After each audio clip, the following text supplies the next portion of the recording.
Thank you. Thank you very much. Before you sit down, I'd like you all to give yourselves a round of applause. Yep, I like that. Let me tell you something. Mr. Precious, something I find so interesting is that every time I speak in places, I've heard a speaker say this, I didn't believe him. Only intelligent and good-looking people come out to listen to me. And so tonight, I've looked around the room tonight. I couldn't find one unintelligent-looking person or one person looking off. So I want you again to please give yourselves a big round of applause. I was moved just now, almost to tears, when I was hearing him talk like that about me. It was shocking for me because I've respected him for so long. He has depth. I think one of the people I've met with depth, and he's solid. When I say solid, so he's the best person to actually convince such an event. Because if there's one person I know that has a solid identity, personally, a strong personal identity, is one of the people I will put as the top of my list. So I want you to please give him a big round of applause. Thank you so much, sir. Thank you.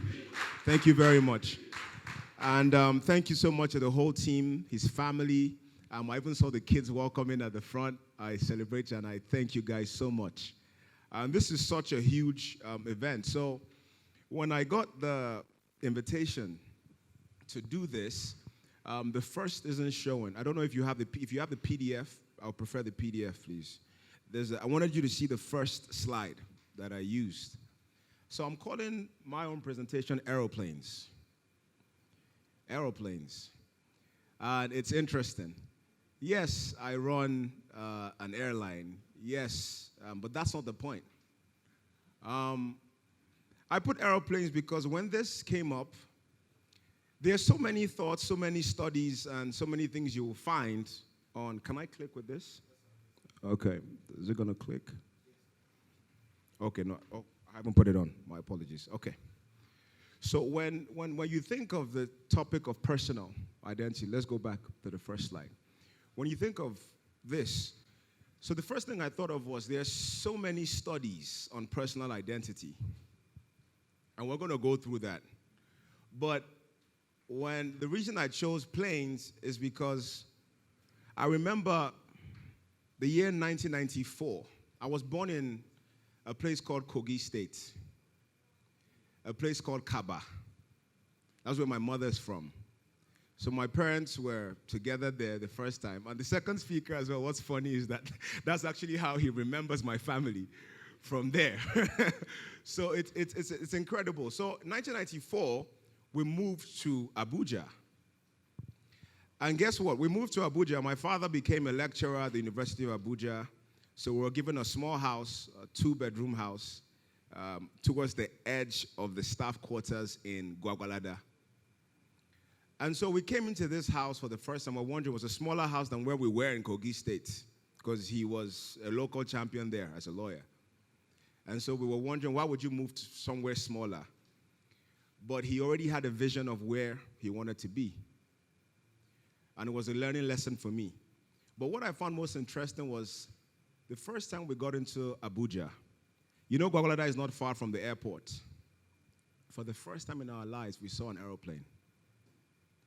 And my sister and I looked up in the sky. And as a plane flew past, we screamed, "Aeroplane!" And the neighbors across opened their doors, opened their windows, looking like, who are these bush people that they just brought to this place? And it's so funny because a year after that, on Christmas Day, after going to church as a family, we always like to do something fun on Christmas. So my father took us to the airport. Now, airport then is not airport now. September 11 hadn't happened, so you didn't have as much security around airports. So we just walked into the Abuja domestic airport. There was nobody there. Planes were on the tarmac. And we walked right through. And my father lifted me up to look into the cockpit of one of the planes. And I was excited. But I don't know why I wasn't excited about flying. I liked the idea of it, Now, fast forward to years down the line, I was at a young age. I was entrusted with the responsibility of running a startup airline. I wasn't even up to 23. So I had to create the first 3 members of staff, create a logo. There was a lot entrusted to me. I still wasn't excited about flying, but I was interested in creating something that worked. That structure.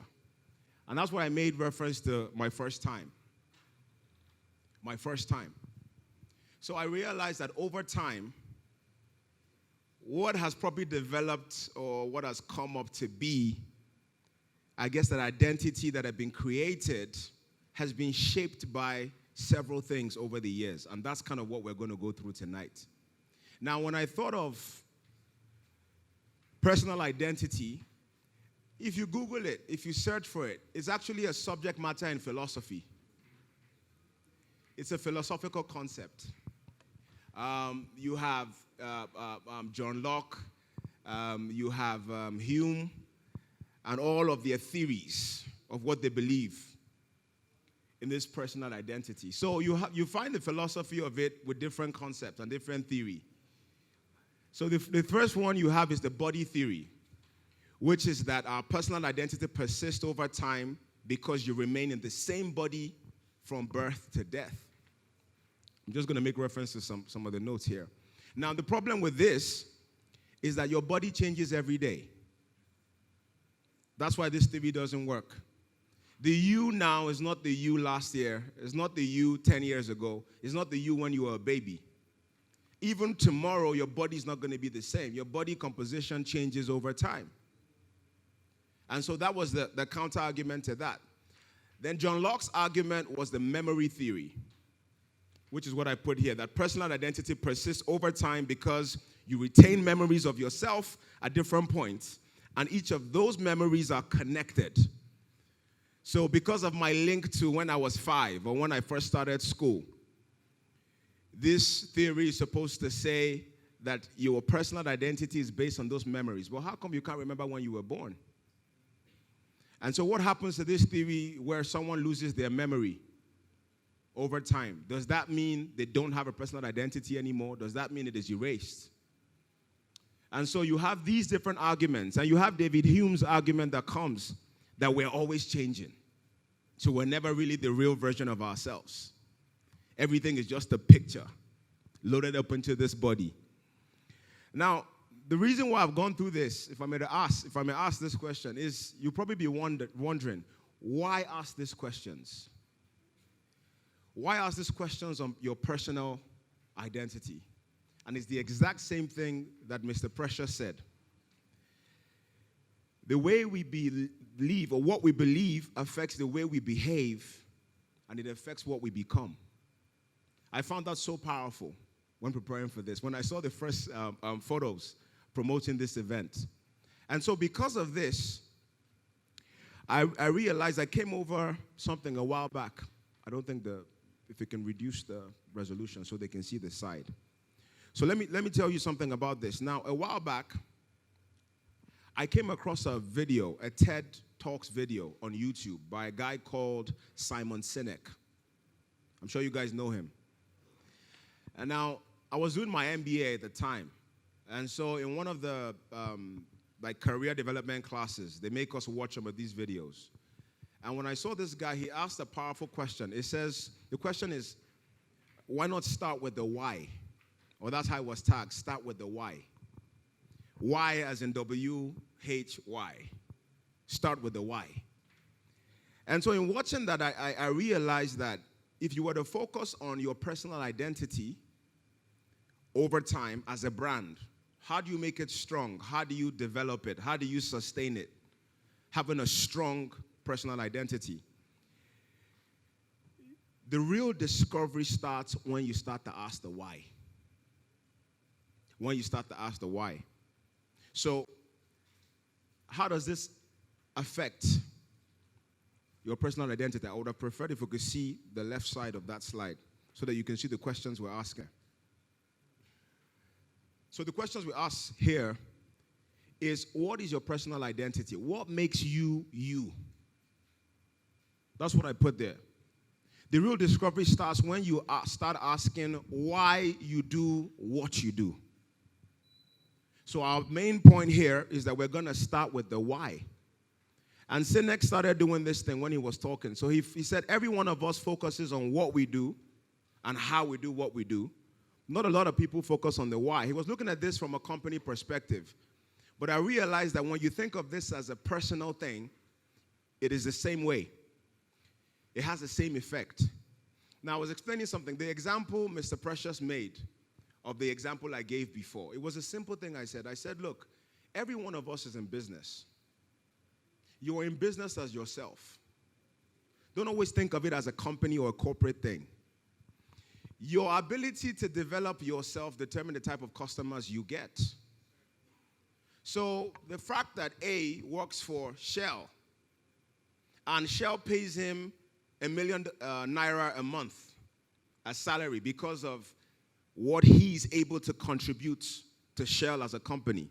So Shell is his customer or her customer. He is the company or she is the company.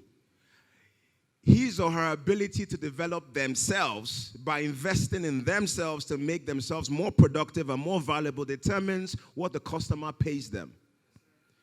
The moment Shell as a customer doesn't want to pay the price of your value, then Chevron can pay you $2 million because you've increased the value. And that's the whole point. But in doing this, we have to come back to the why. Because you focused on your skills. We know what you want to do. You want to go to school. You want to get married. You want to have kids. Well, we know how that's going to happen. You got to get married. You got to find a girlfriend. You got to date her. You know, walk through the stages before getting married. You want to get into a certain school. You have to apply. You have to save up the funds for it. So you're focusing on the what and focusing on the how. But why? Why that school? Why get married that year? Why have those kids? Why do you want to make more money? Why do you want to be richer? Why do you want to be more productive? When you get to the root of asking the question of why you want to do this, it is what affects your personal identity. So the first point I'm going to focus on here of the B is to be purposeful. Be purposeful. Now the reason I've said be purposeful, Mark Twain said something that 2 most important days in your life are the day you are born and the day you find out why. Your purpose, why you're here doing what you're doing as a human being, affects everything else you do. Now, why you are a husband or how, now, for example, let me explain something. So, as a husband, your purpose as a father and as a husband are not the same. So you wear different hats.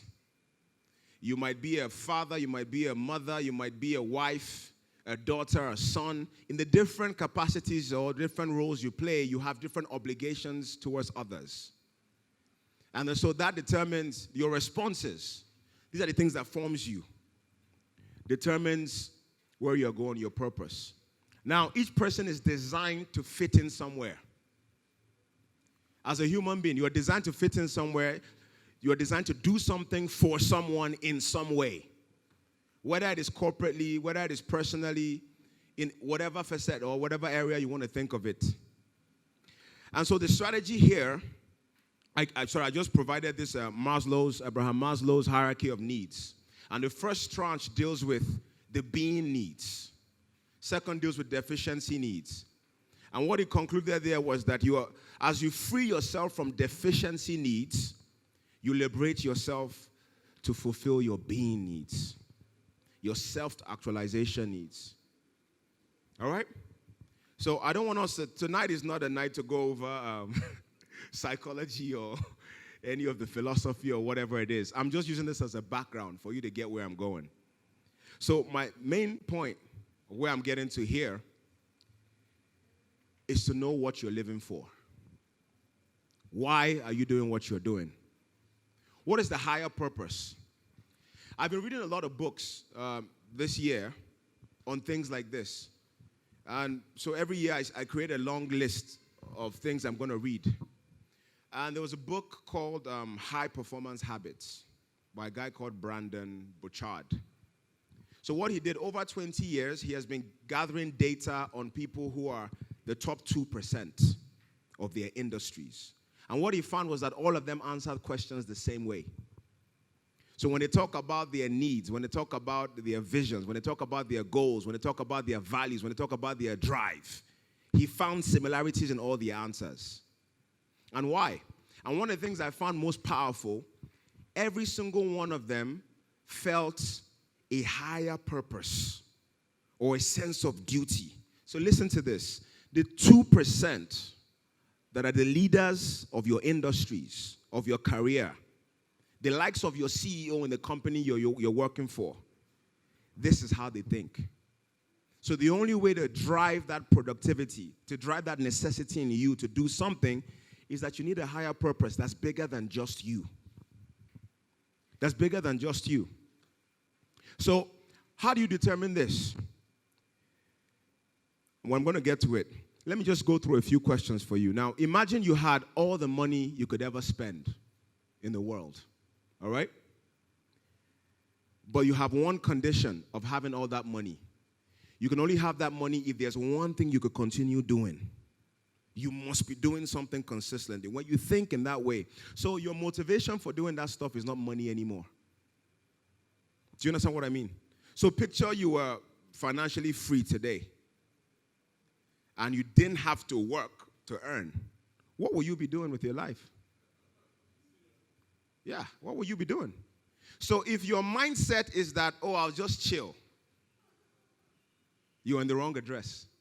So if your mindset is, oh, I'm just going to fix the money in maybe a mutual fund that'll be fetching me maybe 15% per annum, I'm not just going to be flying around the world and chilling, you're missing the point.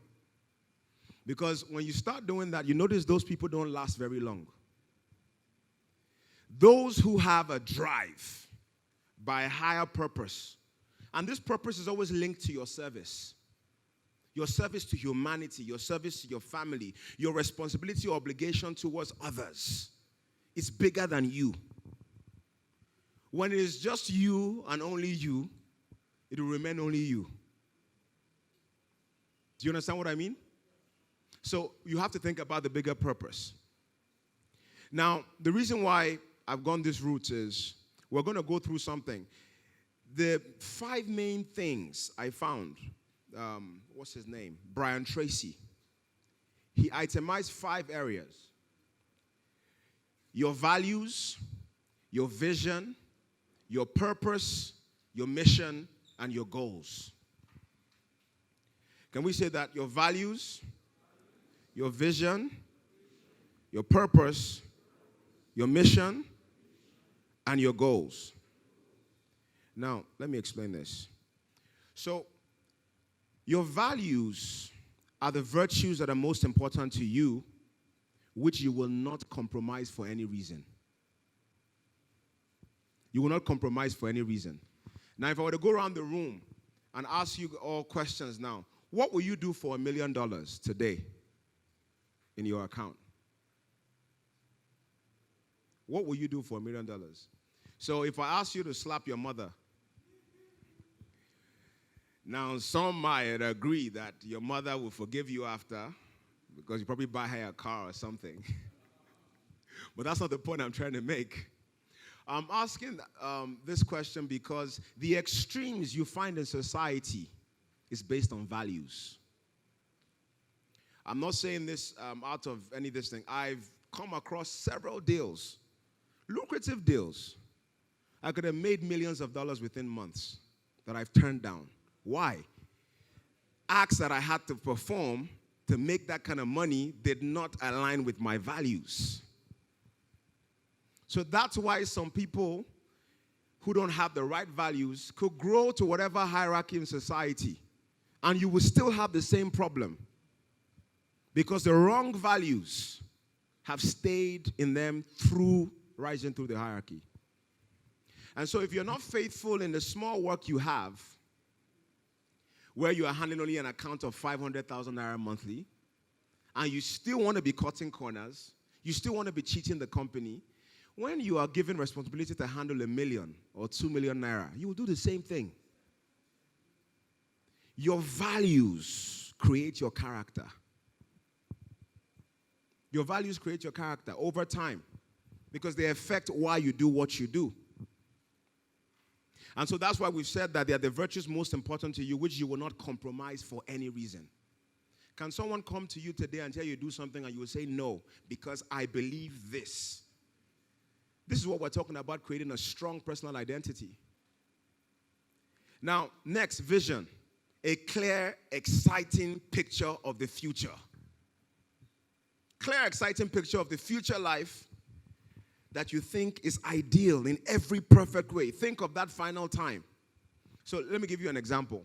I heard an example of a beggar who was on the street, begging every day by the road. He was consistent as a beggar. You could never drive through that road and not see that beggar there one day. And then one day, a man painted a picture of someone in a suit standing on a BMW and put this beggar's head there. And as the beggar was sitting down begging, the man just came. He was about to beg. He just gave him a photo of himself. When the beggar saw it, he stood up, walked away from there, and was never seen there again. Why? When the image hit him that I could drive a BMW, I could look this good, and something switched inside him. When you have the picture of the end point, where you want to be, it affects how you do what you do, why you do what you do, the way you go about doing what you're going to do. I'll give you another example. So, when my wife and I got married, we went to California for our honeymoon, one of the places we went. And then, while preparing for marriage, I was gymming like 3 hours daily. I was like, I need this body to be on point. You know? So I said, look, I'm going to LA. So we went to LA. All the photos were nice. My arms were good. Now, years down the line, I went into, what was it? It was when I was doing my MBA. So I just went for lunch, got one Chinese, ordered the soup, ordered the big, the whole junk stuff. And I was walking back to my room, and my wife just sends me a photo. Someone just posted a photo of you on Instagram, and they tagged you.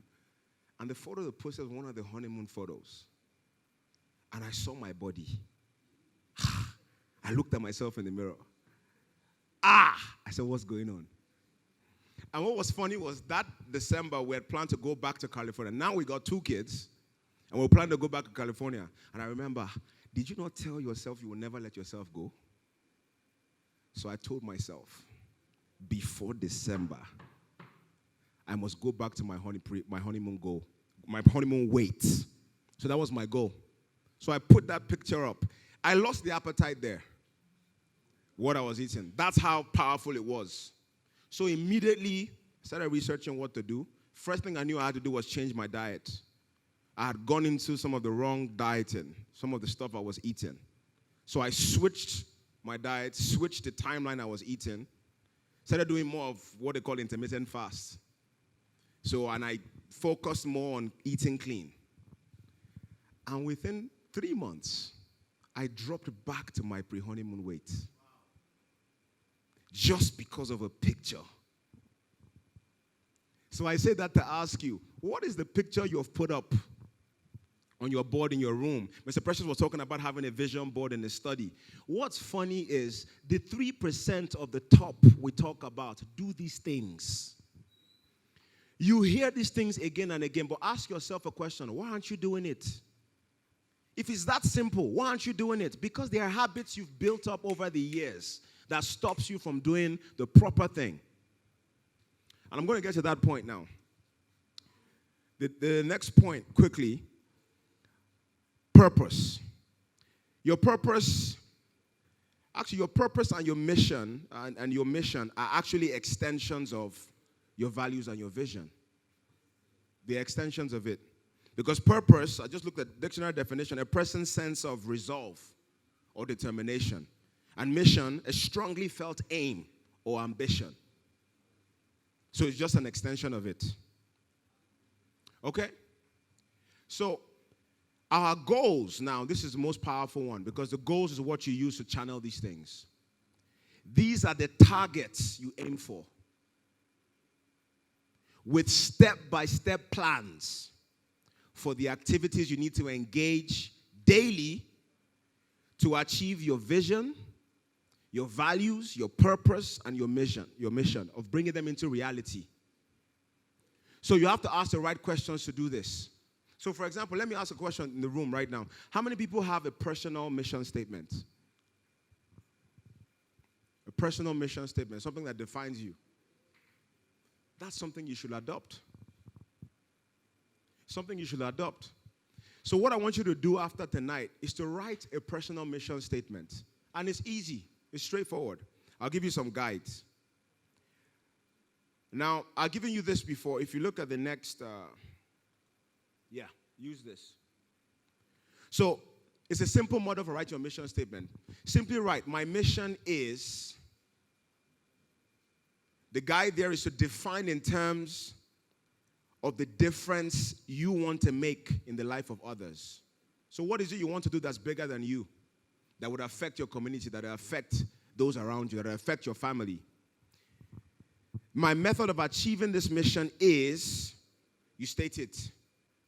Write down the activities you will engage in and get into that vision. The way I will measure my success. So how do you check up on the accomplishment of that mission? That you've made this step, you've gone this far, you've gone this far. And notice that these things I'm asking you, they're all centered around 7 other people. Doing things for those around you, impacting people around you, whether it's your office, wherever you are. The reason I'm saying this is because the biggest inventors you have on earth, the biggest innovators you have on earth, have always understood the why. They've always thought about not themselves, but a purpose bigger than them. And again, I give a few examples. I just put a photo of some people here we all know. So Warren Buffett. When Warren Buffett was interviewed at a certain time, he said, I always knew I was going to be rich. I don't think I ever doubted it for a second. He never doubted from a young age that he was going to be rich. Right? And he's rich. Yeah. That's an understatement. The understatement of the century, saying he's rich. Now, but after this, we understood why. Warren Buffett has given away over half of his wealth. So his purpose of being rich, the why behind his success, was to change the world by making the lives of other people better. When he had a purpose that was bigger than him, it wasn't just about doing well or just having a business that runs efficiently, but was to be the best possible version of himself he could be because he impacted others. I put other examples there. John D. Rockefeller. Why Rockefeller became, that's the first billionaire the world ever had from oil. Now, and I'm sure a lot of you must have read historic books about him, documentaries about him. What I found most interesting was, what was Rockefeller's vision? What was his mission? Everything he kept telling his partner and his board was that we must make oil cheap for the poor man. That was it. Everyone was rushing into the oil and gas sector at the time. People would create plants. Read the books.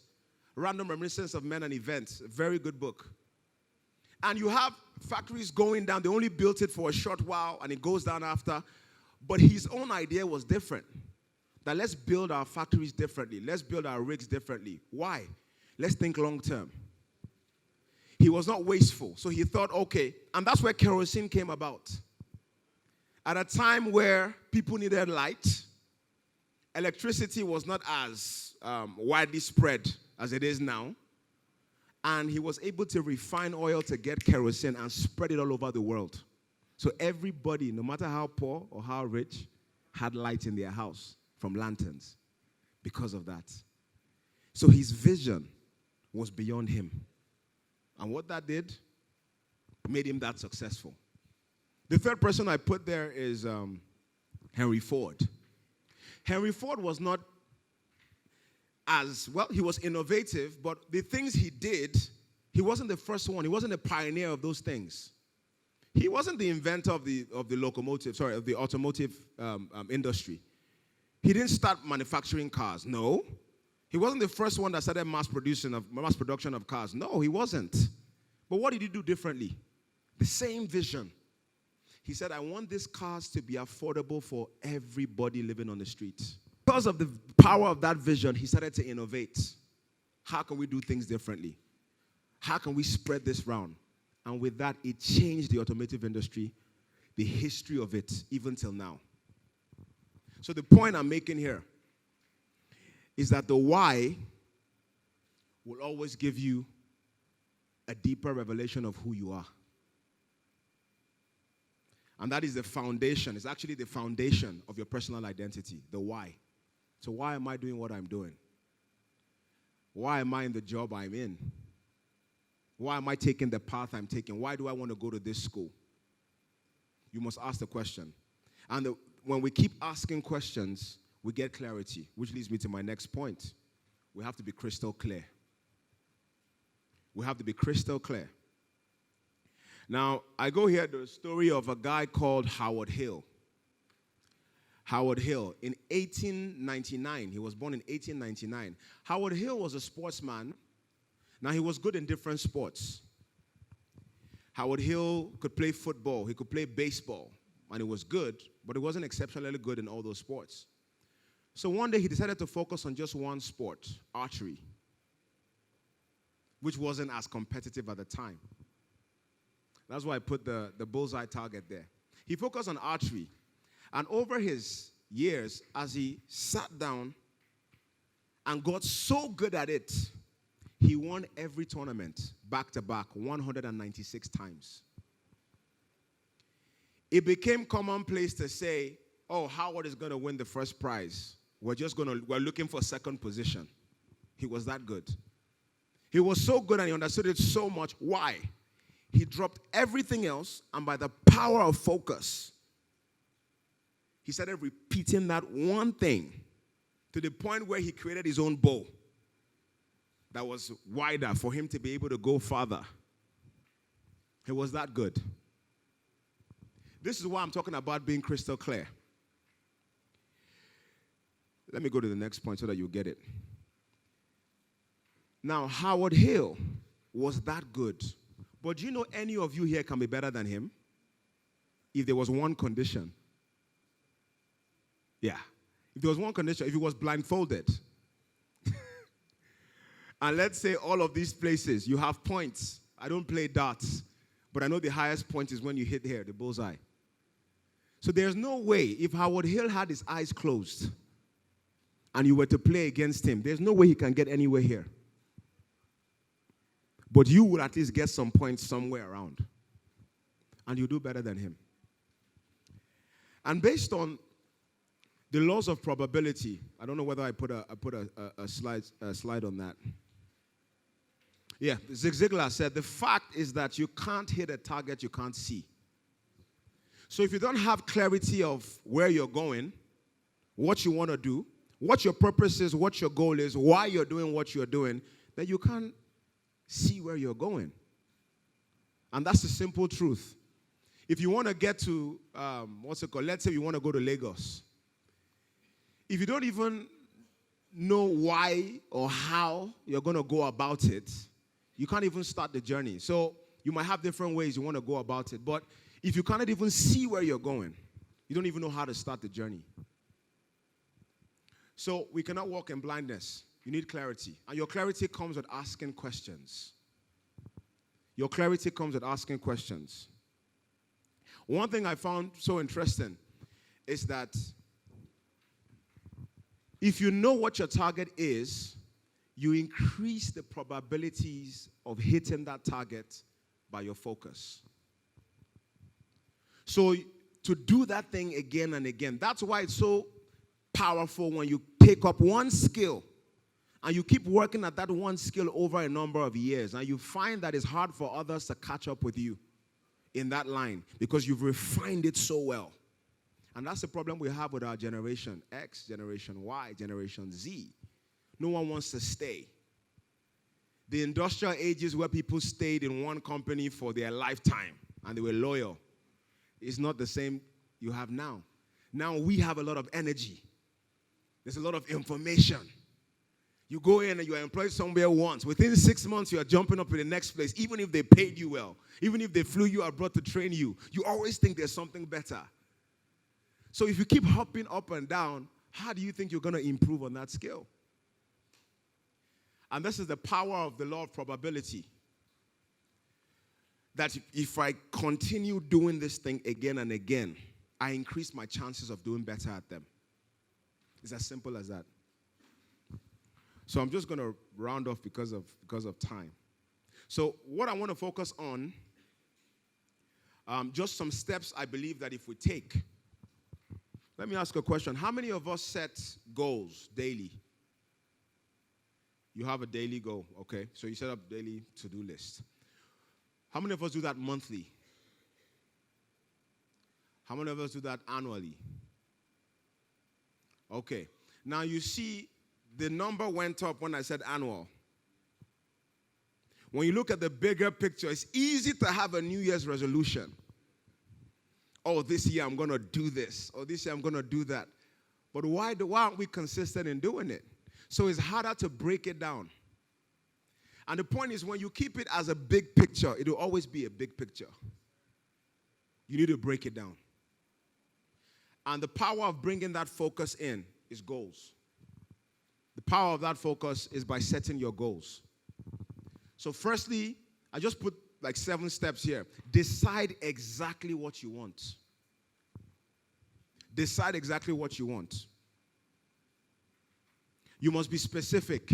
Be specific. Now, being specific and about what you want actually separates 80% of people from the other 20%.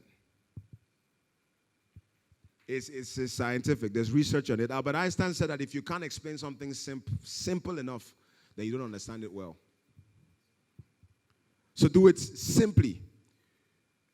The second point is to write it down. Now, I don't want, when you say you are writing down, so you decide what exactly you want, don't write things like, oh, I want to be happy. I want to be rich. Be specific, and I'm going to tell you how to be specific about it. You write them in a certain way.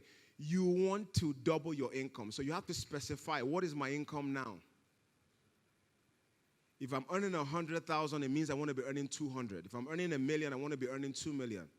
And then you were going to break that down. And then the next step is to write it down. It's funny that people actually say they have goals, they focus on those goals, but they never write it down. And there's also research on this that only 3% of adults have written goals. This was conducted in Harvard and Yale.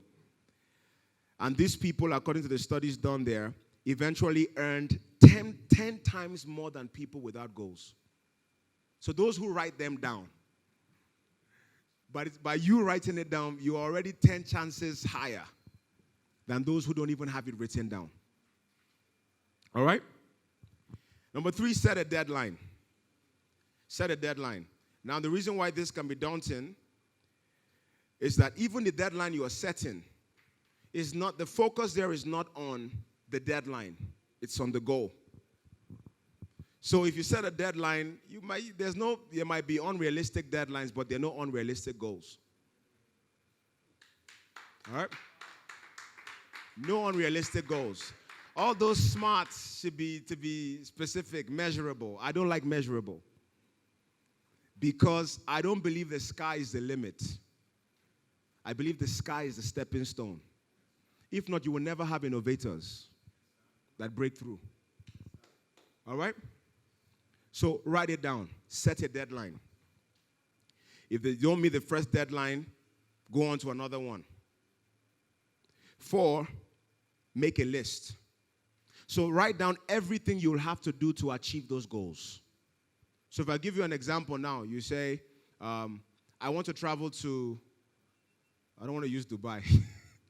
I don't want to use Dubai. Let me use somewhere closer. So you want to travel to Lagos. You decide exactly what you want to do. I want to go to Lagos by air, right? Without exceeding a certain budget I want to have accommodation for a period of time and return. That's exactly what you want to do. So you write it down. You set it in your head. You write it down. Then you set a deadline. I want to go to Lagos, spend so number of days in Lagos, and come back within a certain number of days. And I want to do this by the 30th of March. You set a specific deadline. Then you make a list. So right now, I only have 5,000 naira in my account. So if I've put that I need to go to Lagos by air, I don't have enough to go by air. So this is where writing a list comes in. Write down everything you need to do, what additional knowledge you need to take in, people you need to work with, steps you need to take, courses you need to take to improve. So you ask yourself, how much is a return ticket to Lagos and back? So you write it down. I don't know, it's what, 70,000 now? Yeah. So you have only 5,000 naira in the account, but you need 70,000 naira to get to Lagos. How do I raise 70,000 naira without getting in debt? All right, you get creative. Do I take up an extra job? Do I find an Uber that I'm doing overtime when I finish off from work to do that on the weekends? Do I tell people that I do dry cleaning so that I can? Do you understand what I mean? You get creative about how to raise that when you start creating. What can you do? Then you go over your books again and find where you're wasting money. Can I cut back on my spending? Can I save a certain amount? And before you know it, if you've set a date, and remember what we spoke about vision, when you have an end picture, so put yourself, what you would do is get maybe Eco hotels, if that's where you want to stay, and put yourself in the best suite in it. That on this date, I'm going to Lagos. I'm going to stay in Eco Hotels for 2 nights. And I'm going to come back. I have to put Lagos because I don't want to put something crazy that you can't. But you need to be crazy. That's how big you need to go. So make that list. Then the next plot is to organize a list. So when you do that, what is the first thing you need to do? What's the second thing you need to do? What's the third thing? What's the fourth thing on that list that you've created? So do you need to call somebody first? Do you need to ask someone to give you maybe something you can start using first? You want to ask someone to link you up with somebody that you know is in a certain type of business? Do you need to sit down with someone to give you a course or a run-through of how they run that business? So organize that list. And then organize that list into your plan and then take action. Do something. Do something. Nothing happens until something moves. Einstein said that. You must move. You must take action. So based on that list that you've done up, start doing something. And the 7th step, which is even the most powerful one, do something every day. Every day to get closer to that stuff that you said you were going to do. Every day. So if you've written it down, every day take a step that gets you closer. Even if it's a small step. There are no unrealistic deadlines. There are no unrealistic goals. Or I'm going to put it in it. Targets. Yes, your targets. They're not unrealistic. They're unrealistic deadlines, but they're not unrealistic goals. So you've said it, that this is the time I want to do it. If you don't meet the 30th of March, move it up. That, okay, at least by the 30th of March, you've saved up 40,000 naira. You never knew you could save up 40,000 naira before for something like that. But you're so focused on achieving this one goal. You started taking steps towards it, asking the right questions. All right? So when you set your goals, this is going to help you. Just the last part before I round off, I close. Make sure that they are personal, they are positive, and they are in the present. So say I. I. In everything you want to do, make sure you put the I. Make it personal. Make it positive. So perhaps you want to quit smoking. Don't say, I will quit smoking. Say, I am a non-smoker. So you put it in a positive. Don't put yourself in a negative point, and then put it as if you are talking in past tense, like it has happened already. So when you write, you said, by December 2020, I would have had 50 million naira in investments in real estate. Do you understand? By December 2020, I have 50 million naira invested in real estate. That's how you talk. That's how you write your goals. And the power of the vision, get pictures. Be looking at it every day. that drives you to taking steps daily. And remember what I said about breaking it down. So you have these list of things. So every month, you've done a target for the year. Every month, right? So if you divide it, you'd be like Bobby 1/12. So you need to have taken at least 1/12, if that's a fraction, of the steps by the end of January to get there. True? So write down a list of those things you need to do by the end of January to get there. As you're in the first, now we're in February, so let's say February is ending now. As you're doing this from now, every month, write a list of the things you need to do that month to get you closer to those goals. Every week. These things sound simple, but I'm telling you they're powerful. As you write down the list of the things you need to do that week, it affects who you meet. It affects the kind of books you read. It affects where your mind is. And once you know your purpose, the values, why you're doing what it is you're doing, it affects how you direct your life. So this is how you create your strong brand. And the last point I put here, you must be self-reinventing. If that makes any sense. You must be self-reinventing. So what I'm saying here is, you must create the ability to always be the better version of yourself. Look at picking up good habits. And when I say good habits, what I love is the fact that everything we've said tonight, you are not just born with it. So you are not just born with one supernatural vision that some people are just good because they were born like that. That's a lie. All of us came on this earth, the same chance, the same brain, they don't have two brains. We're just created differently to do different things. That's why you must discover your why to drive you in doing what you're doing. And the moment you do that, in doing these things we're saying, reinvent yourself. Don't be the you today that you're going to be tomorrow. The you today, let me give you this example. The you today, or the plans, the purposes, your drive, your values today that affects why you do what you do today determines the you become tomorrow. So based on the picture you have set and the vision you have of what you want to be tomorrow, it's going to affect everything you do today. Is that clear? So be self-reinventing. So I'm going to ask, just as I round off, so who here has now made up their minds that they're going to have not just annual visions, monthly, weekly, and daily goals after tonight to change your brand, right? So what I hope is that in this B conference, this being the first, I hope that maybe the second edition and the editions that are going to follow after, we can have a way of assessing ourselves on steps we've taken from the first time today. These things sound so simple.